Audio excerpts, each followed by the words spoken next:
Para las personas que se acaban de integrar o las personas que están viendo el video grabado, les doy la más cordial bienvenida a esta clase en la que vamos a hablar de pruebas de hipótesis de dos muestras. Recuerden que ya previamente nosotros habíamos visto pruebas de hipótesis de una muestra y básicamente habíamos dicho que una prueba de hipótesis es un procedimiento. Eso es simplemente una prueba de hipótesis, un procedimiento. ¿Un procedimiento para qué? Para determinar la veracidad de una afirmación. Ese es un procedimiento de una prueba de hipótesis, ¿ok? Entonces, la prueba de hipótesis básicamente se convierte en un procedimiento para determinar la veracidad de una afirmación. En este sentido, al tratarse de una prueba de hipótesis de dos muestras, se debe seguir el mismo procedimiento, con la única diferencia en que en lugar de haber una sola muestra, ahora van a existir dos muestras y debemos comparar los resultados de las dos muestras para determinar si el parámetro poblacional o la media poblacional se encuentra dentro de esos intervalos de las muestras. ¿Ok?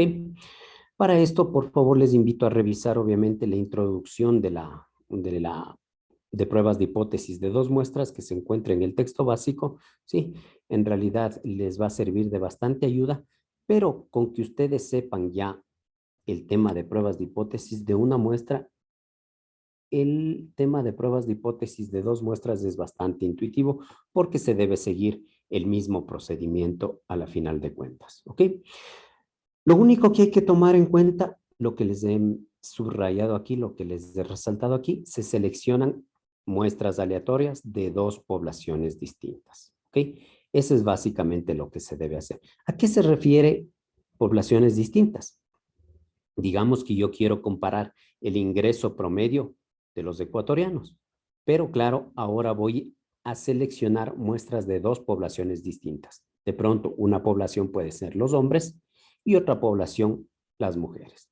En este sentido, yo seleccionaría una muestra de toda la población de hombres y otra muestra de toda la población de mujeres y al final yo compararía los resultados de esas dos muestras para revisar y verificar qué resultados me arroja con el objetivo de dar mi pronunciamiento respecto a la hipótesis que he planteado. ¿Ok? Así como dice aquí, yo seleccionaría dos muestras aleatorias de dos poblaciones distintas para determinar si son iguales las medias o las proporciones de la población. ¿Ok? Pues yo lo único que debería decir es, en promedio, los hombres ganan igual que las mujeres en el caso del ingreso, por ejemplo. O digamos que hablo del peso de los individuos. Asimismo, elegiría una población de hombres y otra población de mujeres. En promedio, los dos grupos poblacionales tienen el mismo peso. Cosas así, ¿ok? Básicamente, esa es la idea. Entonces, claro, para estas pruebas de hipótesis de dos muestras, las muestras deben ser independientes. ¿Y qué quiere decir esto? Que deben provenir de poblaciones independientes. Si es que las muestras provienen de poblaciones independientes, no van a tener problemas de este tipo, ¿ok? Pero claro, si las muestras provienen de poblaciones que no son independientes, obviamente no va a haber resultados concluyentes acerca de la investigación que estén realizando. Por tanto, es fundamental que las muestras provengan de poblaciones independientes para que de esa manera también tengamos muestras independientes. ¿Ok? En el caso del ejemplo que les había puesto anteriormente, hombres y mujeres, obviamente no puede haber ningún hombre dentro de la población de mujeres. ¿Ok? Precisamente por eso estoy separando las dos poblaciones. Y tampoco a la inversa, no puede haber ninguna mujer incluida en la población de hombres. ¿Ok? Por eso precisamente divido la población general en dos grupos poblacionales y de esa manera garantizo que las poblaciones sean independientes y con eso también voy a garantizar que las muestras sean independientes, ¿ok? Esta es una parte fundamental de las pruebas de hipótesis de dos muestras, garantizar que las muestras sean independientes. ¿Y cómo hago eso? Garantizando que las poblaciones sean independientes. Otro ejemplo, digamos que yo voy a analizar el nivel de colesterol en grupos de edad ahora, ¿sí? Por ejemplo, de 18 a 25 años y de 25 a 40 años. ¿Sí? Entonces, no puede ser o no puede haber ningún individuo de 26 años que esté en el grupo de 18 a 25. Por eso yo ya he separado estas dos poblaciones. Ni tampoco al inverso, un individuo de 20 años insertado en el grupo poblacional de 25 a 40 años. ¿Okay? Entonces, de esta manera, al separar las poblaciones de esta manera, los grupos poblacionales de esta manera, garantizo que las poblaciones son independientes y por tanto las muestras que voy a obtener de cada una de las poblaciones también son distintas. ¿Okay? En este sentido, una vez de haber hecho eso, yo voy a seguir el mismo procedimiento de las pruebas de hipótesis de una muestra, es decir, identificar o plantear la hipótesis nula y alternativa. En el segundo paso, determinar el nivel de significancia. En el tercer paso, elegir el estadístico de prueba. En el cuarto paso, redactar las condiciones que me van a permitir tomar la decisión. Y en el quinto paso, simplemente tomar la decisión en base a los valores o a los resultados obtenidos. ¿Ok? Para esto, obviamente, vamos a utilizar esta varianza de la distribución de las diferencias entre medias. Recuerden que lo que estoy analizando son dos muestras en la práctica para concluir algo acerca de la población. Si es que, es decir, yo voy a comparar estas dos medias muestrales para concluir algo acerca de las medias poblacionales. Y para eso, obviamente, la ecuación de la distribución de la varianza está dada por esta ecuación. ¿Ok? Sigma 1, donde sigma 1 es la desviación estándar de la población 1 sobre el tamaño de la muestra 1 más la desviación estándar de la población 2 sobre el tamaño de la muestra 2. De esa manera simplemente se obtiene la varianza de la distribución de las diferencias entre medias. ¿Ok? Y claro, para la prueba, para realizar una prueba de hipótesis de dos muestras, ¿sí? Conociendo la desviación estándar poblacional de cada muestra, ¿ok? Nosotros vamos a utilizar esta ecuación. Recuerden que nosotros utilizamos esta ecuación siempre y cuando se conozca la desviación estándar. Ahora ya no solo de la una población, sino de las dos poblaciones. En este sentido, yo utilizo el estadístico Z siempre y cuando conozca la desviación estándar de las dos poblaciones que estoy analizando. ¿Sí? Por eso están aquí desviación estándar 1 y desviación estándar 2. Si yo conozco las desviaciones estándar de cada una de las poblaciones de las cuales he obtenido la muestra, voy a poder utilizar esta ecuación del estadístico de prueba Z. Caso contrario, si no conozco, yo deberé usar el estadístico de prueba T. ¿Ok? Antes de ver un ejemplo como aquí dice, sí, es necesario tomar en consideración lo siguiente. Las dos poblaciones, ¿sí? Deben seguir distribuciones normales y eso se asume si es que las poblaciones son bastante grandes, ¿ok? Las dos muestras deben ser independientes y ya les había mencionado que son independientes siempre y cuando las poblaciones de las que provengan las muestras también son independientes. Y tercero, debe conocerse la desviación estándar de las dos poblaciones para poder utilizar el estadístico de prueba Z. ¿Ok? Ahora sí veamos un ejemplo para que se entienda mejor un ejemplo de pruebas de hipótesis de dos muestras, porque como les había mencionado, se sigue básicamente el mismo procedimiento. ¿Ok? Veamos ahora sí este ejemplo. Dice, los clientes de los supermercados Foodtown tienen una opción de pagar por sus compras. Pueden pagar en una caja registradora normal operada por un cajero o emplear el nuevo procedimiento FastLine. Hasta aquí, en realidad, la primera línea de este párrafo no me dice nada, es solo en realidad una parte introductoria del ejemplo que es lata y no me sirve para plantear mis datos. ¿Sí? Lo que yo debo entender es que es básicamente lo que se quiere es comparar. ¿Sí? Comparar qué tipo de pago es mejor, ¿sí? O cuál es el más rápido. Si pagar mediante un cajero, es decir, la presencia de una persona que trabaja de cajero, o utilizar el nuevo procedimiento FastLine. Eso es básicamente lo que voy a comparar.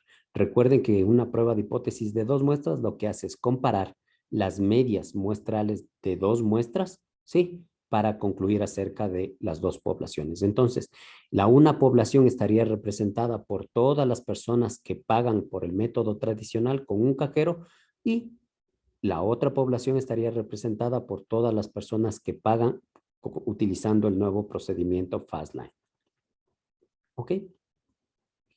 Dice, cuando elijan la primera alternativa, un empleado registra cada artículo, lo pone en una banda transportadora pequeña en donde otro empleado lo toma y lo pone en una bolsa y después en el carrito de víveres. ¿Sí? Es básicamente lo que se hace en los supermercados. ¿Ok? Entonces, el procedimiento de un cajero es básicamente el mismo. En el procedimiento Fastlane, en cambio, el cliente registra cada artículo. Él mismo se encarga de registrar sus artículos, lo pone en una bolsa y coloca en las bolsas del carrito. ¿Ok? Este procedimiento está diseñado para reducir el tiempo. Entonces, esto también es importante. ¿Ok? Señalemos esta parte, dice. Este procedimiento, es decir, el Fastlane, está diseñado para reducir el tiempo que los clientes pierden en la fila de caja. De esta manera, en teoría, lo que se está pretendiendo o lo que el supermercado está pretendiendo es que se agiliten y no haya tanta cola en las columnas para pagar por los productos. ¿Ok? Dice, el apartado de Fastlane se acaba de instalar en la sucursal de la calle Bain de Food Town. La gerente de la tienda desea saber, y aquí viene la parte importante. Si el tiempo medio de pago con el método tradicional es mayor que con el de Fastlane. Es decir, lo que quiere determinar es si el nuevo método de Fastlane es mucho más rápido. ¿Sí? Dicho en otras palabras, si el tiempo medio de pago con el método tradicional es mayor o es más lento que el método de Fastlane. ¿Ok? Para lo cual se reunió la siguiente información. El tiempo se mide desde el momento en el que el cliente ingresa a la fila hasta que sus bolsas están en el carrito. Y de aquí de aquí que el tiempo incluye tanto la espera en la fila como el registro y cuál es el valor P. ¿Ok? Como ustedes pueden ver, aquí hay una tabla resumen. El tiempo que se demora el cliente en el método tradicional tiene una media de 5.50 minutos. Y el tiempo promedio que se demora una persona utilizando el método Fastlane es de 5.30 minutos, es decir, 5 minutos y medio. Aparentemente el método Fastlane es más rápido. Aparentemente eso lo tendremos que demostrar con la prueba de hipótesis de dos muestras. ¿Ok? La desviación estándar de la población en el primer caso es de 0.40 minutos y en el segundo caso de 0.30 minutos, es decir, medio minuto.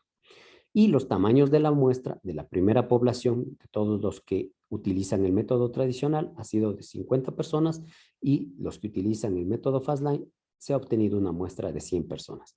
Tenemos todos los datos. ¿Ok? Tenemos las desviaciones estándar de la población, por tanto podemos utilizar la distribución Z para este ejemplo. Tenemos las medias muestrales y tenemos también los tamaños de las muestras. ¿Ok? Listo, ahora sí, lo único que debemos hacer es seguir el procedimiento. Formular la hipótesis nula y alternativa. ¿Ok? Listo, entonces para esto lo que debemos redactar es lo que ya nos había mencionado acá. Si el tiempo medio de pago con el método tradicional es mayor que con el de Fastlane, ¿sí? Es decir, o a la inversa, si el método Fastlane es más rápido que el tradicional, ¿sí? Como ustedes lo quieran plantear. ¿Sí? Y aquí dice que S1, μS, se ha utilizado para el método tradicional y μF para el método de Fastlane. Esto sí es importante. Yo les pido que por favor definan la nomenclatura que van a utilizar desde el inicio del ejercicio. Caso contrario, no se va a saber, en el caso de la persona que les califique, no va a saber qué nomenclatura utilizaron para cada una de las muestras. Esto es importante definir desde el inicio. Como aquí ustedes ven en el texto, μS, ¿sí? Es decir, μS lo utilizan para el método tradicional y μF para el método Fastlane. Ustedes pueden escoger μ1 y μ2 como quiera, pero lo importante es que definan μ1, método tradicional, μ2, método Fastlane. ¿Ok?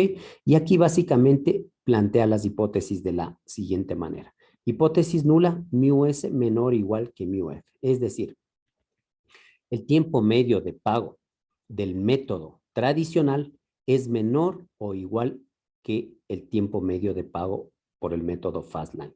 Eso lo pueden escribir en palabras y es más, lo deben escribir en palabras porque no solo se debe redactar matemáticamente la expresión para la hipótesis nula y alternativa. ¿Ok? Y esto es precisamente lo que voy a probar. ¿Sí? Que la media del método de pago tradicional es menor o igual que la media de pago del método Fastline. Y la hipótesis alternativa, que la media del método de pago tradicional es mayor que el método Fastline. ¿Ok? Eso es básicamente lo que voy a probar. Y bueno, yo les voy a escribir aquí para que ustedes puedan también tener la idea de esto en texto, ¿sí? El tiempo medio de pago utilizando el método tradicional es menor al tiempo medio de pago utilizando el método Fastline. Es menor al tiempo medio de pago utilizando el método Fastline. ¿Okay? Eso sería lo que me dice la hipótesis nula. Lo voy a poner aquí para que ustedes lo puedan ver. Entonces, la hipótesis nula en palabras debería ser escrita de esta manera. ¿Sí? La hipótesis nula en palabras debería ser escrita de esta manera.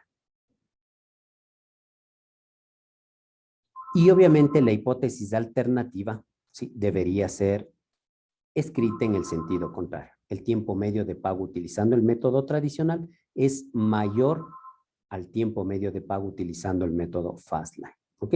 Esto sería para la hipótesis nula y alternativa para este ejercicio en una prueba de hipótesis de 2 muestras. El segundo paso, seleccionar el nivel de significancia. Y aquí ya nos decía, nos daba este valor, déjenme ver, para utilizar el método de significancia. ¿Ok?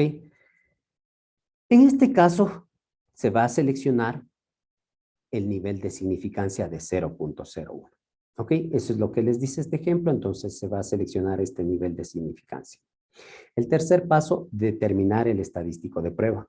Y dado que conocemos las desviaciones estándar de la población, las voy a señalar aquí, conocemos las desviaciones estándar de la población, aquí, ¿sí? Podemos utilizar el estadístico de prueba Z, ¿sí? Estas desviaciones estándar nos las proporcionan, entonces podemos utilizar el estadístico de prueba Z.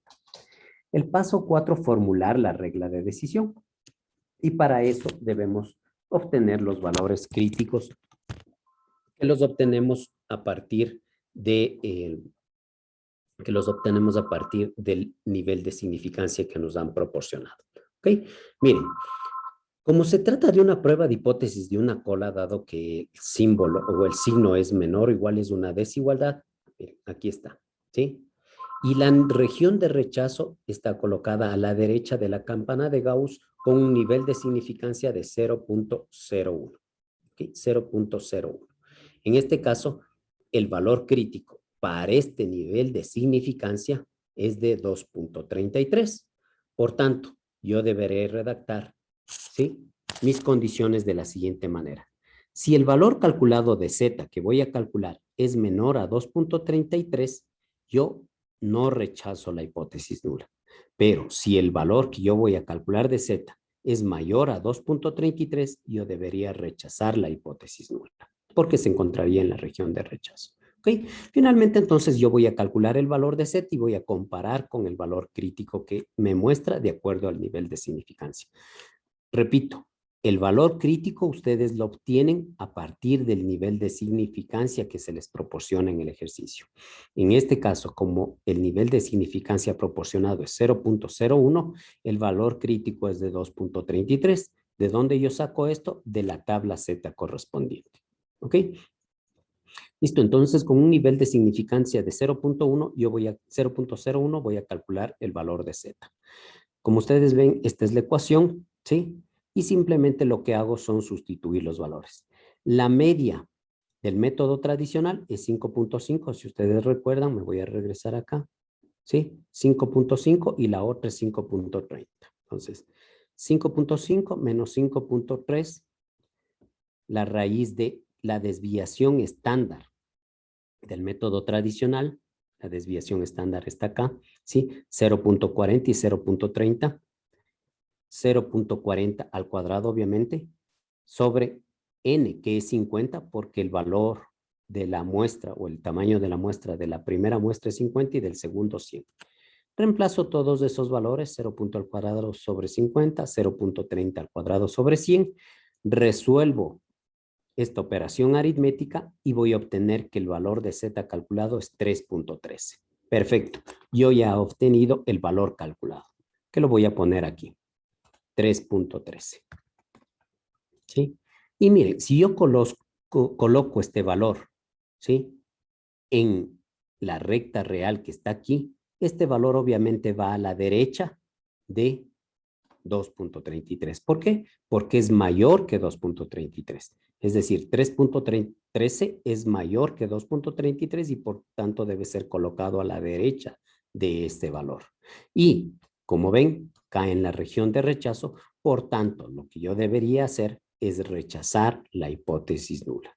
¿Sí? Y aquí, como está señalado, se debe rechazar la hipótesis nula y aceptar la hipótesis alternativa. ¿Ok? Eso es básicamente lo que se debe hacer en un ejemplo de prueba de hipótesis de dos muestras, que consisten básicamente en calcular el valor de z y compararlo con el valor crítico, tal como se lo hacía en una prueba de hipótesis de una muestra. ¿Ok? Eso es todo. Yo les agradezco por ver este video, revisar esta clase. Buenas tardes. Miren, retomando el ejemplo que les había mostrado. El primer paso dice formular las hipótesis nula y alternativa. Entonces, yo he formulado aquí, y no solo está formulado matemáticamente, que está acá abajo, h sub 0, dos puntos, mu sub s menor o igual que mu sub f. No solo eso debe estar en el caso, en la resolución del caso, sino también escrito en forma textual, es decir, la afirmación. Recuerden que una hipótesis es una afirmación y debe estar redactada la afirmación para el caso planteado. Si no está eso, obviamente no está completo el procedimiento. En este ejemplo, miren, la hipótesis nula debería ser redactada de la siguiente manera. El tiempo medio de pago utilizando el método tradicional es menor, y pongamos aquí para ser precisos, o igual al tiempo medio de pago utilizando el método Fastlane. Miren, yo he redactado y he escrito exactamente cuál es la hipótesis nula. Y luego de eso, ahí sí está la ecuación. Para la hipótesis alternativa, obviamente debería hacer lo mismo, ¿sí? Pero la hipótesis alternativa va a cambiar porque obviamente se basan en cosas diferentes. Entonces, el tiempo medio de pago utilizando el método tradicional ahora ya no es menor, sino mayor al tiempo medio de pago utilizando el método Fastlane. Aquí yo he escrito las dos hipótesis, tanto la nula como alternativa, y asimismo matemáticamente están planteadas las dos hipótesis. Si solo está planteado en forma de ecuación, no está completo el procedimiento y obviamente eso acarreará la respectiva disminución. ¿Ok? Eso es básicamente lo que les menciono, que el procedimiento debe estar completo. Al decir que el procedimiento debe estar completo, debe incluir cada detalle de cada uno de los pasos. Asimismo, por ejemplo, para seleccionar el nivel de significancia, establecer si es que el ejercicio les da ya qué nivel de significancia, ustedes deberán colocar ahí por recomendación del ejercicio o especificar en base a qué criterio ustedes eligieron el nivel de significancia. Recuerden que hay criterios para elegir el nivel de significancia. ¿Ok? Todo eso debe estar contemplado en la resolución de caso. Caso contrario, estará incompleto el procedimiento y obviamente acarreará la disminución respectiva.